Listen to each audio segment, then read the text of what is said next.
Welcome to episode 37 of Drew's Baseball Crew. Happy Saturday, everybody. Myself, Drew Skyberg here, ready to break down what's going on here for this DFS slate. Saturday, August 5th. What a great day for baseball. I'm going to be at the Brewer game tonight. They have a Devin Williams World Baseball Classic bobblehead. First 30,000. They're opening the gates 2 hours before the game for this one. So I already got the Brewer shirt on. I already got the Point Brewery, right? The zero sugar root beer. I already got it. Don't worry. Some high quality stuff down below. And I am ready for the game tonight, but I'm also ready to break down the slate. Trust me, I won't be biased in this one, like just throwing you Brewers to take, because I'll be no. But there is a lot of good stuff today. Verlander makes his debut. You see the thumbnail. The great thing about that, didn't have to there's no Photoshop needed on that jersey, right? As he was just an Astro last year. So fun stuff there. But also, before we get into the slate, you all know what we got to do. We need to get the baseball mind, right? It's Saturday. We need to get warmed up. We need baseball, and there's no better way to do it than the Immaculate Grid. Let's roll it here. All right. So today we got, looks like they threw us a curveball, as you can see. We need to just guess players with some stats here. MVP Hall of Fame. I think that's a good place to start, because if you start there, you just gotta guess an MVP who's in the Hall of Fame, right? We can go there. MVP Gold Glove. This is actually gonna be Aaron Judge. You want a Gold Glove? What? Yeah, I okay. I thought he wanted a Gold Glove. How does he not want a Gold Glove? All right, well, okay. Average of 300 or more for his career and an MVP. Can I just take Ted Williams? I feel like that's okay. Figure that would be one. Can't believe I can't believe I said Judge there. I thought that would have worked out. I'll say A-Rod. Okay. 500 plus career home runs with a 300 plus batting average. That's going to be a toughie. I bet Frank Thomas did it. Okay, 3%. Like that. Gold Glove 500 plus home runs. See, you think of guys like who would have done it. They would have stayed healthy. Andrew Jones is one I think of always. I feel like Andrew Jones, though, maybe I should have just went with him right away. Yeah, that's on me for choosing Judge right away. I thought Judge won a Gold Glove like in his rookie or second season in right, but Hall of Fame 500 career plus home runs, that should be easy too. Well, we could just take Babe Ruth. You know, that feels like a good spot to put him in. Bonds won a Gold Glove, didn't he, earlier in his career? Poolhole, I mean, like Pujols, I'm thinking here. Did Pujols win a Gold Glove at first ever? These are good. These are questions that need to be answered. Hall of Fame Silver Slugger. Well, not yet. Chipper Jones won a Silver Slugger. You know, like just okay. MVP in the Hall of Fame. This should be easy, but I don't want to choose someone who was never an MVP. I think of like Ernie Banks. 0.8%. Wow, I guess I think different. So I'm gonna get an 8 out of 9 in this one just because I was trying to be cool and take Aaron Judge. So that's on me. But we'll round this one out here. We'll say like I want to say Jimmy Fox, but I don't know if he's batting. Oh, he wasn't. All right, well, 7 out of 9. It was solid. I made some mistakes there, but you know, with some polls, a 0.8% poll will take it. Let's roll here now into the DFS side. All right, the slate today, August 5th, weather report. Let's go right away into that. We're looking at actually pretty good weather. There are some concerns that I have personally. We'll go to Chicago, where the Braves are going to play, which would be favorable. I mean, Bryce Elder, Javier Assad are going on the bump, but 47% chance of rain, some wind going on there. That's the one where I think we might have a delay. I don't know if it's going to be enough for a postponement, though. I am concerned, though. So The good news is that game's earlier. If we do more of the late night slate, we actually won't have to worry about that. So just keep in mind what slate you're in. If you're in a slate where the Braves, Chicago, I'll still read them in just in case anyone is taking that slate. But just to keep that in mind, might be something to monitor. Otherwise, we're looking at dome stadiums in surrounding areas where rain will otherwise be a factor. Looks like baseball will be good to go today for the most part. So let's roll now into talking through. Let's go to past. So what we like to do here, I'll start with the weather report. We'll go into some past history. We'll look at what players have succeeded in the past against the starting pitchers they are against. And then, right, we have to acknowledge new schedule this year with how everyone plays everyone, that not everyone has played each other. So we use Ballpark Pal. Their links down below for some great insight on how players will fare against pitchers, based on like their strengths and weaknesses.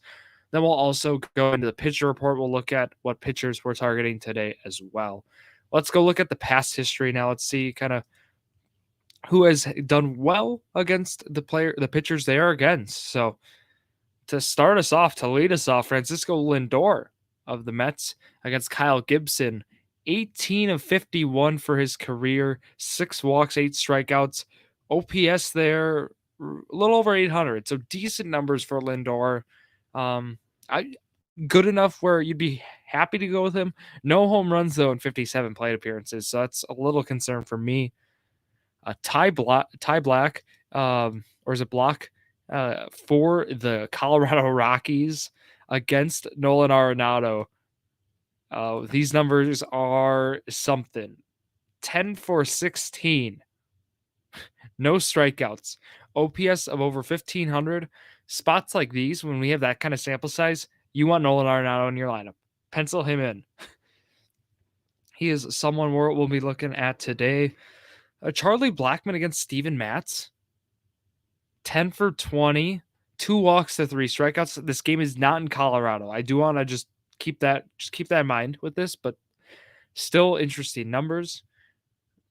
DJ LeMahieu against Justin Verlander there. 8 for 25. OPS over 1,000. 4 walks to 2 strikeouts. And with LeMahieu, he's been struggling.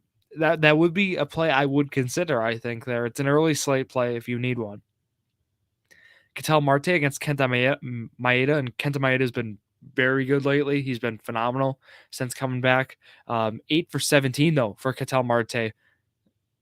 All singles, though. You're getting no power in those at-bats, so I would keep that one in mind. Shohei Ohtani off George Kirby. 6 for 14, 1 home run, OPS over 1,100, nearing 1,200.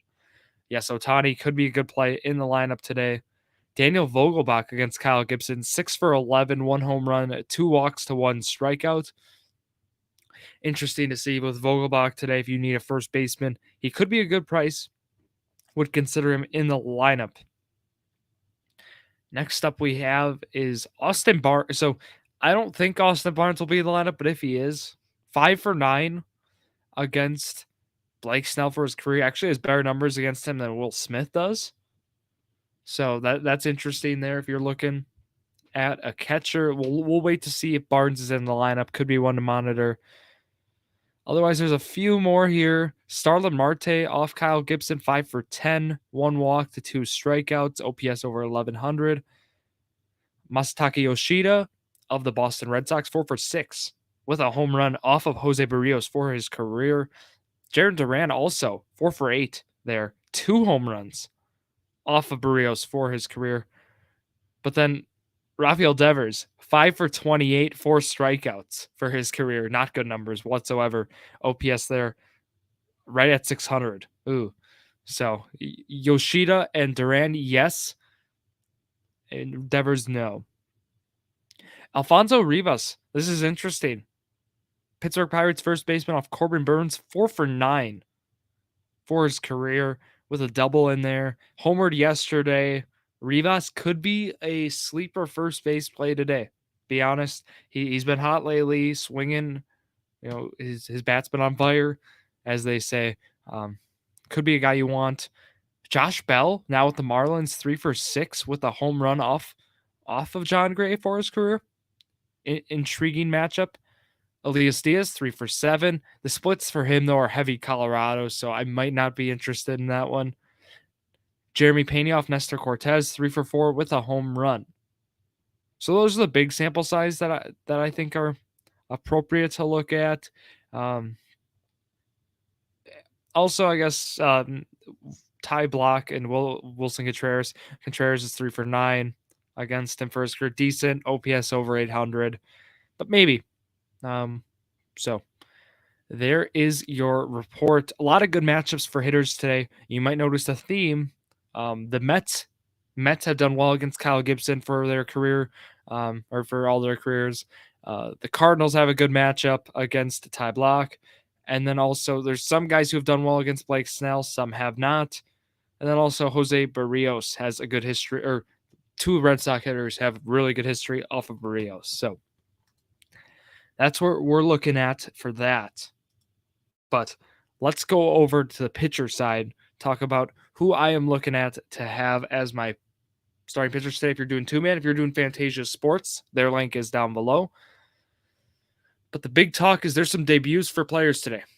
Justin Verlander, Aaron Savale are the top two that you're looking at for debuts. And that Yankee offense has been not so good. Although they're in hitter-friendly Yankee Stadium today, Justin Verlander makes his Astro debut. Aaron Savale against Detroit at Detroit, another good matchup for Savale there. But to lead the way, or like my favorite pitcher today, it is Corbin Burnes. The way he's looked, he's going to be a top pitcher today. And I think with the strikeouts is the big thing. I don't know if he changed his curveball grip, but the curveball just has a lot more spin, a lot more break to it. He looks great. I'm a little skeptical of Blake Snell. I'm a little worried. He's up there, but I don't think you're getting good value with him today. I think Burnes, you go as a top pitcher. If you only do one pitcher, I'm fine with paying up for Burnes. I think you can get some great value, other position players. I'll talk more through that value. But then going with like your SP2, that's where I was kind of monitoring. I'm like, well, who would you want today? You know, like Elders at Chicago, that might be, I don't know, free pitched well yesterday, but don't know if I'm buying it. Well, and then I thought about it a little bit more. I'm like, well, Tariq Skubal, you're getting good value on him, but he isn't going deep into games. So he was one I actually am considering, as I take Tariq Skubal potentially as my SP2 today. But then I also looked at like Savale in his debut. If you get him at a good price, I think I'm fine with it. I trust the Rays. I'm just worried about if they're going to let him go deep into games. And then also like George Kirby. I mean, he might not be a good bet for strikeouts, but he's not going to walk people. He's going to limit around the base. Ohtani's the only one who has like good history against him. So I felt those were matchups I was looking at. Bringing StatCast here. Skubal for his career against the current Rays roster, 19 plate appearances, XBA of 245. He's got solid numbers. So like it would be, I think it'd be fine to put him in there and take him. So that was what I was monitoring. And then some other guys like Tyler McGill, maybe. I don't know how long he's going to go for the Mets today. So that was a concern I had. Other ones. Yeah, I mean Kirby's numbers are solid, not great, but solid against the Angels for his career. 47 plate appearances, XBA of 280. So I was like, They faced Detmers yesterday, the Mariners did, and Detmers got rocked, and they're against the lefty tonight, Tyler Anderson. However, he's got good numbers against the Mariners for his career, XBA of 233 again. So, you know, maybe Anderson, maybe Kirby, and then I talked about maybe Savale, but I'd be fine with Skubal. So those are like your SB2 options I would recommend on Saturday today. Let's go through some other matchups, right? We talked about Ballpark Pal. Here's where we bring them in. And they like the White Sox against Noah Syndergaard. They like the Phillies against Alec Marsh. And then they also like the Cincinnati Reds today against the Nationals. Looks like Trevor Williams will be pitching, though, is what I'm seeing. So just keeping all that in mind today. I think some good options again. We'll start with the White Sox and we'll kind of go through right looking at that lineup. The White Sox stack could be something. I did want to talk about what Vegas is looking at because we like bringing in the over-unders to talk about how to bring in pitching. We have a 10.5 run over-under. It's in the Atlanta-Chicago game. A little worried about weather still. So I might be just avoiding the early slate, attacking the afternoon evening slate. We have a 10.5 over under in Cincinnati with the Nationals. I think I'd be intrigued to look more into that lineup. And then we're also looking at some other over unders. We have some 9.5s, and that's like Colorado, St. Louis, rightfully so. And then also Kansas City, Philly. So that's one of the over unders I did want to talk about. Let's go. Alec Marsh, 0-5 with a 6.75 ERA. Struggled against left-handed hitters. And that points me to a few guys right away. Alec Marsh versus Brandon Marsh. I got Brandon Marsh in this one. I'm looking at the bottom of the order there with Marsh. It's crazy how Trey Turner's down to like 7 in the lineup right now. Really struggling, but I'm looking at Marsh, Brandon Marsh, and then like some other guys. If you want to pay up for Harper today, I'd go for it. Schwarber potentially too. Not going to just name every left-handed hitter in this lineup, but Schwarber is going to give you a lot of upside, I feel, with points. So, Schwarber actually might be my favorite, but if you want to like get a budget guy, I feel like Stott's a high floor. He gets on base, hits for average, might be a solid one in the lineup. Harper, first base eligible, should be now. So, looking at him in your lineup could be a solid bet. But otherwise, I think Brandon Marsh will give you good value at the bottom of the order. I like this Phillies lineup today against Alec Marsh as well. So that's where I'm looking. Trevor Williams is going for Washington, and he's given up a lot of home runs this year. Cincinnati's a good place to hit home runs. This over-under at 10.5 is justified. But looking at like what kind of hitters you would want in this lineup, look, Elly De La Cruz has done well against non-Brewer pitching, but I've noticed the big thing for De La Cruz is he struggles with that with pitches high and in the zone. He needs to attack low pitches. If he gets challenged like up and in, he's not going to win. But I feel with Williams today, I'm concerned about if he can do that. So I do like Elly De La Cruz today. I would consider him in my lineup. I like Spencer Steer today at third. So those are a few I like. And I feel like Will Benson, who bats like 8-9 in the order, he's a safe bet for points too. So Benson, De La Cruz, because you could do a nice stack there with 9-1. It's beautiful how lineups roll over this year in the NL with the universal DH, or I'm saying now they do in general, but that would be where I'd look. But I also think Andrew Abbott, I think it's going to be tough for runs today, but I've seen Abbott, righties are the ones who can get to him. I like guys like Stone Garrett today. Keeper Ruiz as a catcher. I know I mentioned a few other catchers, but looking at Ruiz, he's a solid bet for points. He gets on base. He walks. I'd be intrigued to have them in there. I did want to go back to this. So Kyle Gibson's has like a 4.5 ERA, 10.6. Right. We talked about that, but I do really like Daniel Vogelbach today in that lineup. I brought up the numbers in the past. He has good numbers against Gibson. I like him in the lineup. I like Lindor today. If you don't want De La Cruz, Lindor's a guy I take. Over-unders at 9.5 in this one.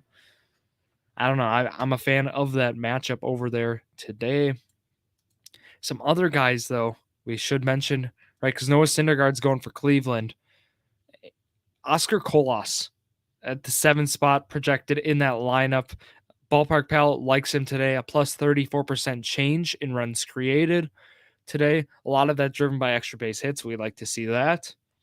So those are numbers we love to see, and I would want to have him in my lineup. Some other guys today to talk about. Right, we talked about the Chicago one a little bit. Not really a fan of taking in that game. I talked about Masataka Yoshida and Jarren Duran. Ballpark Pal the model likes them as well. That's that. Look, put them in your lineup. Put them in today. I want to have those hitters in right for the Red Sox today in the lineup.